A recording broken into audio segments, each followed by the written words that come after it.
네, 오늘 주시는 이 말씀 제목은 담대할 이유라는 제목으로 하나님 말씀을 함께 나누겠습니다. 오늘 말씀의 배경은 블레셋 군대, 그리고 그 블레셋의 아주 훌륭하다고 여겨지는 그들의 장수 골리앗과 이스라엘 군대가 지금 대치하고 있는 그런 배경입니다. 골리앗이 하나님의 군대를 조롱하고 모욕했죠. 그때 이제 다윗은, 오늘의 주인공 다윗은 아버지의 심부름을 받고 형들의 안부를 이제 파악하기 위해서, 살피기 위해서 전장에 왔다가 그 상황을 목격을 하는 거죠. 그리고 그 안에 거룩한 분노가 일어납니다. 그리고 그 거룩한 분노로 인해 그가 담대하게 저 골리앗을 죽이면은 어떤 대우를 받는다고 합니까? 옆에 있는 사람들에게 이렇게 물어보는 거예요. 그러니까 마치 자기가 저 골리앗을 죽이기라도 할 것처럼. 근데 어느 누구도 다윗이 그렇게 할 수 있을 만한 사람이라고 생각하지 않거든요. 아무도 다윗이 그럴 만한 위인이라고 생각하지 않는 그런 상황이에요. 근데 마치 자기가 내가 저 골리앗을 죽이면 내가 어떤 대우를 받을 수 있습니까? 라고 사람들에게 물어보는 거죠. 어디서 그런 담대함이 나왔을까요? 아무도 인정하지 않고 아무도 기대하지 않는 그런 자신의 모습이지만 어디서 담대함이 그렇게 나왔을까? 여러분 잊고 계신지 모르겠지만 다윗은 그때 이미 부음을 받은 사람입니다. 그러니까 하나님이, 사람들은 몰라도 하나님이 그를 인정하셨다는 거예요. 여러분 우리 인생 가운데 어쩌면 내가 원하는 만큼 사람들이 나를 인정하지 않고 알아주지 못할지 몰라요. 그러나 저와 여러분은 하나님께서 기름 부으신 줄 믿으시기 바랍니다. 하나님께서 붙드시고 하나님께서 인정하시니 하나님께서 귀 쓰실 그 길로 하나님께서 붙들고 가십니다. 오늘 담대할 이유에 대해서 말씀을 드릴 텐데 여러분 먼저 담대하기로 결단하는 저와 여러분 되시길 간절히 축원합니다. 기름 부음을 받은 사람임에도 불구하고 사실은 다윗이 형들에 비해 아직 존재감은 그렇게 없었습니다. 그동안 살아온 그의 인생 자체가 존재감이 별로 없는 그런 사람이죠. 자기도 그냥 그런 줄 알았을 거예요. 자기 자신도 어쩌면 나는 그냥 이런 사람이구나 라고 그렇게 그냥 굳어져 가고 있었는지 모릅니다. 왜냐하면 아무것도 사람들 앞에서는 두각을 나타내 보이는 게 없었거든요. 그러나 그런 다윗을 하나님은 다르게 보셨더라.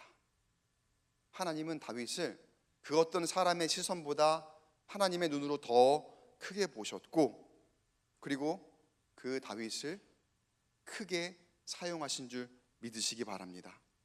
자, 우리가 막연하게 생각하면 다윗은 능력도 없고 지혜도 부족한데 하나님께서 픽하셔서 하나님께서 그렇게 쓰셨구나 라고 우리가 생각할 수 있어요. 그리고 그렇게 말하기도 합니다.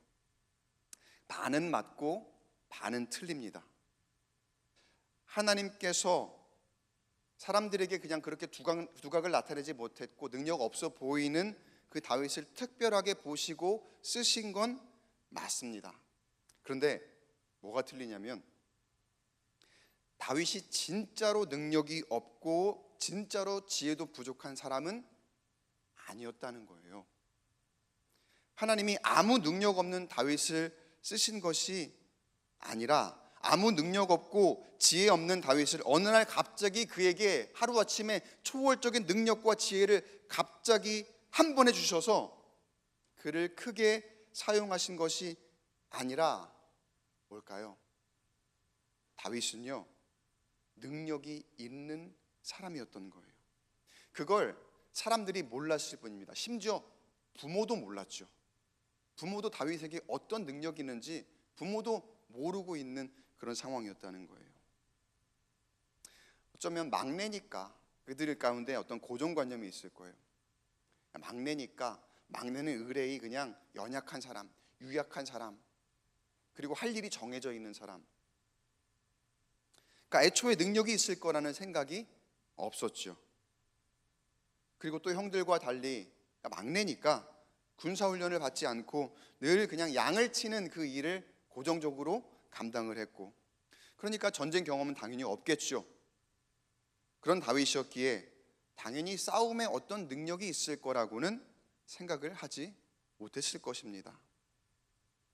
그러나 오늘 말씀을 보면은요, 다윗은 그 누구도 갖지 못한 능력을 가지고 있습니다.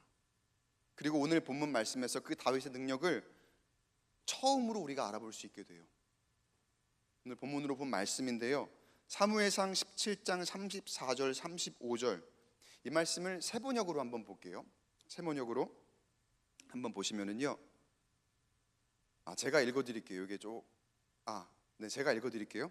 그러나 다윗은 굽히지 않고 사울에게 말하였다. 임금님의 종인 저는 아버지의 양떼를 지켜왔습니다. 사자나 곰이 양떼에 달려들어 한 마리라도 물어가면 저는 곧바로 뒤쫓아가서 그놈을 쳐 죽이고 그 입에서 양을 꺼내어 살려내곤 하였습니다. 그 짐승이 저에게 덤벼들면 그 턱수염을 붙잡고 때려 죽였습니다. 다윗에게 어떤 능력이 있었던 거예요? 사자나 곰을 맨손으로 때려 죽일 수 있는 그런 능력. 이건 거의 삼손급이거든요. 이스라엘의 어떤 사사도, 그리고 어떠한 이 남자도 이러한 능력을 가지고 있는 사람을 성경에서 찾아볼 수가 없어요. 그 어느 누가 이렇게 할 수 있었을까? 그리고 그 어느 누가 다윗의 이런 능력을 알고 있었을까요?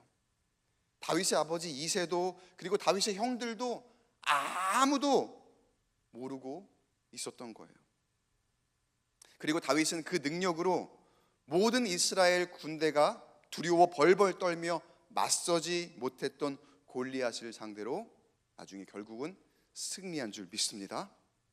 그리고 이 다윗의 능력은 하나님께서 주신 능력임을 믿으시기 바랍니다. 근데 여러분, 하나님께서 주시는 그 능력에 대해서 너무 막연하게 환상을 갖지 마시기 바라요. 아까 제가 방금 전에 말씀드렸던 것처럼 뭔가 나는 아무것도 능력이 없다가 갑자기 어느 날 불현듯 하나님께서 나에게 단번에 뭔가를 이루어 주실 거야, 단번에 뭔가 나에게 그냥 확 뭔가 이렇게 바꿔 주실 거라고 하는 그런 기대와 마음이 있을 때가 있는데, 하나님 그렇게 일하지 않으십니다. 하나님의 능력을 여러분 어떤 허황된 시각으로 바라보고 기대하지 않으시기 바랍니다. 마치 로또 티켓 그거 기대하듯이 하나님의 능력, 여러분 그렇게 하나님 일하지 않으신다는 거예요. 저를 한번 따라 하겠습니다. 준비된 사람이 능력을 얻습니다. 할렐루야. 다윗이 지금 능력을 보였어요. 그런데 하루아침에 그런 능력을 가지게 된 게 아니라는 것입니다. 하루아침에 갑자기 그런 능력을 하나님께서 다윗에게 주신 게 아니라는 거예요. 그럼 그 능력은 어떻게 왔을까? 두 가지를 봅니다. 먼저는 그에게 주어진 일을 묵묵히 감당할 때. 다윗이 하는 일이 뭐였다고요? 목동이죠, 목동. 양치기. 그러니까 사실 그 가족들의, 남자들의 입장에서 보면은 사실 좀 하기 꺼려하는 일, 하찮은 일. 아마 다윗 스스로도 자신을, 그래 나는 원래 운명이 이래, 나는 막내니까 하찮은 일을 해야 되는 이런 사람이야 라고 생각하며 스스로를 하찮게 여길 수도 있었을 거예요. 야, 형들은 진짜 맨날 나가갖고 막 폼나는 일 하는데 남자답게, 남자다운 그런 게 있잖아요. 그 이스라엘의 그 남자들 가운데는 또 그런 게 있거든요. 그 남자가 훈련하고, 그리고 여러분 군대에 편입이 된다는 거는요, 그 당시에 굉장히 큰 의미가 있는 게 뭐냐면, 여러분 그때 당시에 계수한다고 하죠. 여러분 계수할 때 그 계수의 목적이 뭡니까? 남자들의 인원을 계수할 때 전쟁이거든요. 군대에 들어간, 그러니까 사람들 안에 포함이 되는 거예요. 그 인원 안에 내가 들어간다는 엄청난 큰 의미가 있거든요. 근데 다윗은 뭐예요? 열외 개수가 되지 않는 거예요. 그러니까 심하게 말하면 사람 취급을 받지 않는다는 거죠. 그러니까 얼마나 그 숫자에 포함되지 않는다는 그 마음이 얼마나 마음이 힘들까요? 그리고 실제로 그 기름 부음 받는 장면에서도 사무엘이 집에 왔을 때 다윗이 처음에 그 자리에 있었습니까? 없었습니까? 없었잖아요. 형들 다 있는데 사무엘이 물어볼 때도 한 놈이 더 있긴 한데 걔는 저기 밖에 있어요. 양치고 있어요. 그렇게 얘기할 만큼 다윗은 그렇게 존재감이 없는 사람이었더라는 거예요. 그럼에도 불구하고 어떻습니까? 다윗은 묵묵히 감당했다는 거예요. 그리고 그렇게 묵묵히 감당할 때 다윗은 이미 그 과정 가운데 하나님의 능력을 갖추어 가고 있게 된 줄 믿으시기 바랍니다. 때로는 여러분 시간이 걸립니다. 내가 생각한 것만큼, 내가 계획한 것만큼 그렇게 딱 그 시간 안에 이루어지지 않을 수도 있어요. 그러나 여러분, 묵묵히 감당하는 가운데 그 시간을 내가 좀 더 단단해지는 시간이다, 내가 준비되어 가는 과정이다 라고 여기면서 그 주어진 환경에 감사하며 감당할 때 하나님 반드시, 신실하신 하나님, 실수가 없으신 하나님, 약속을 반드시 지키시는 그 하나님께서 나에게 놀라운 능력을 허락하실 줄 믿습니다. 첫째로 묵묵히 감당하는 거예요. 묵묵히 감당할 때 나에게 하나님이 능력을 주시는 거예요.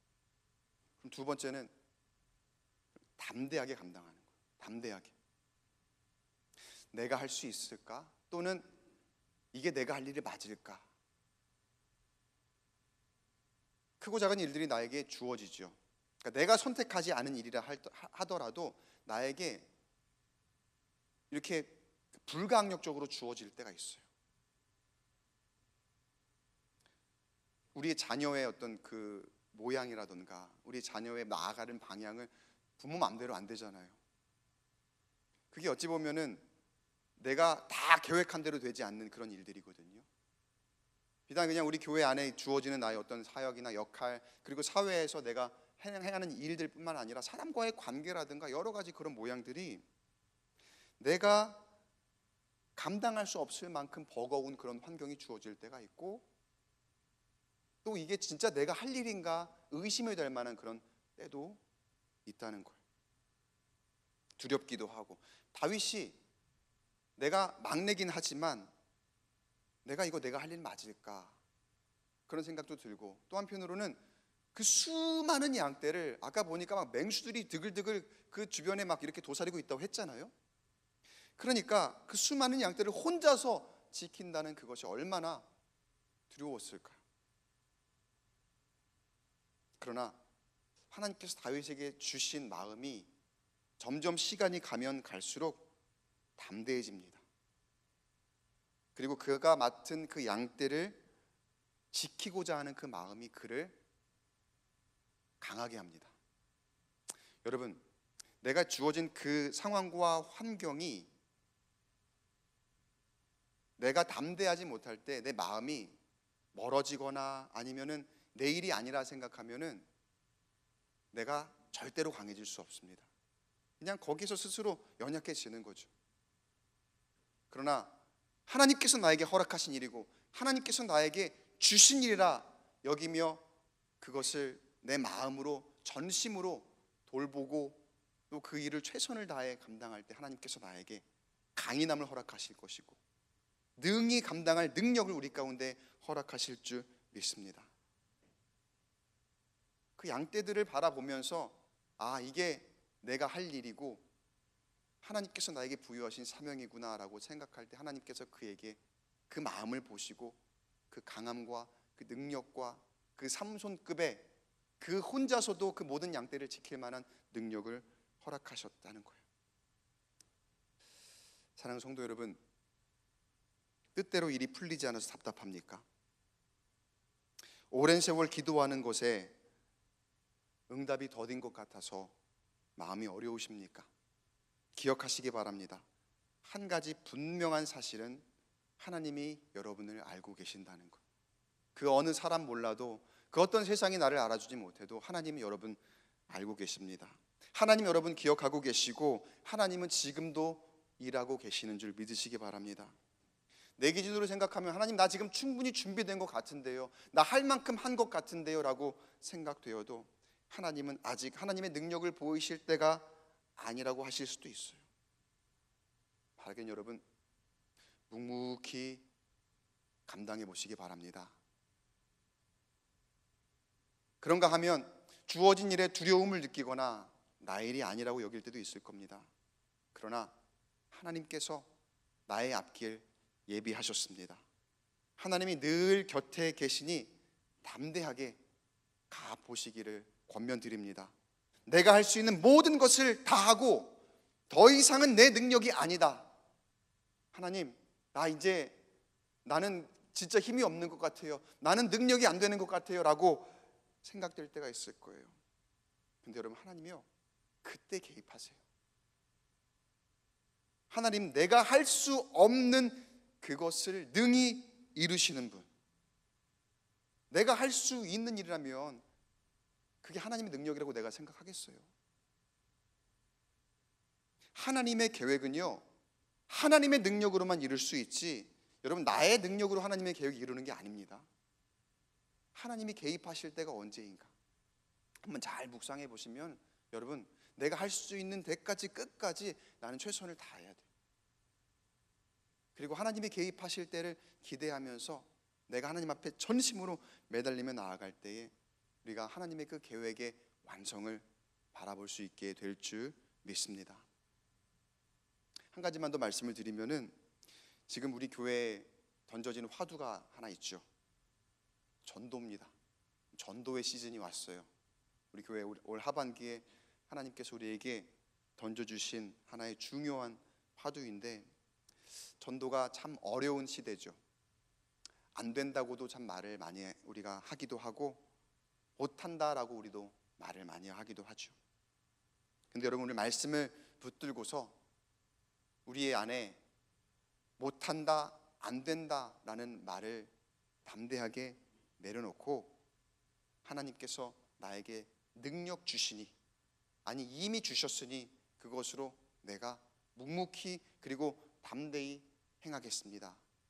그 가운데 하나님의 계획을 하나님이 일하심으로 이루심을 우리가 바라볼 수 있게 될 줄 믿습니다. 바울이 디모데에게 보낸 편지, 디모데 전후서죠. 거기에 이런 내용이 있어요. 그러니까 디모데 전후서는 사랑하는 제자에게, 거의 이제 아들과 같이 생각하는 그 제자에게, 디모데에게 이렇게 목회해라라고 너무나 자세하게 알려주는 그런 내용이거든요. 그 가운데 디모데 후서 1장 6절에 이런 말씀이 있어요. 제가 읽어드리겠습니다. 그러므로 내가 나의 안수함으로 내 속에 있는 하나님의 은사를 다시 부릴 듯하게 하기 위하여 너로 생각하게 하노니. 거기 노란 글씨로 제가 적어놓은 거를 같이 읽어볼까요? 내 속에 있는 하나님의 은사. 여러분, 하나님께서 우리 안에 이미 주신 하나님의 은사가 있습니다. 그 어느 누구에게도 은사를 주지 않으신 분이 없어요. 우리에겐 다 하나님의 은사가 있어요. 어쩌면 내가 아직 잘 모를 수도 있습니다. 다른 이들이 아직 알아보지 못했을 수도 있습니다. 그러나 하나님은 아시고 하나님은 그 은사를 우리에게 주셨어요. 우리에게 사명 주셨고 하나님 우리를 부르셨다면 분명히 그 은사는 우리에게 주어져 있습니다. 바라기는 여러분, 그 어떠한 일을 감당하는 가운데 자신감을 가지시기 바랍니다. 담대함을 가지시기 바랍니다. 특히 전도하는데 여러분 자신감을 가지시기 바라요. 하나님이 우리 자신감의 절대 근거가 되십니다. 쉽게 말하면 하나님이 우리 뒷배가 되신다는 거예요. 하나님이 항상 함께 계세요. 그 하나님 믿고 우리가 담대하게 나가면 돼요. 그 어떤 사람이 나에게 거절을 한다거나 또 사람이 나에게 말하는 것, 그것에 휘둘리지 마시고 하나님 부여잡고 하나님 붙들고 담대하게 나아가면 하나님이 이루실 줄 믿습니다. 그리고 이미 우리에게 주신 하나님의 능력이 있다니까요. 그것이 발현되도록 우리가 준비되어 가고 담대하게 나아간다면 하나님이 저와 여러분을 통해서 일하시고 그 놀라운 일을 우리가 목도하게 될 줄 믿습니다. 그 믿음으로 사명 감당하고 하나님의 능력을 경험하는 이번 7월 한 달 되시기를 주님의 이름으로 간절히 축원합니다.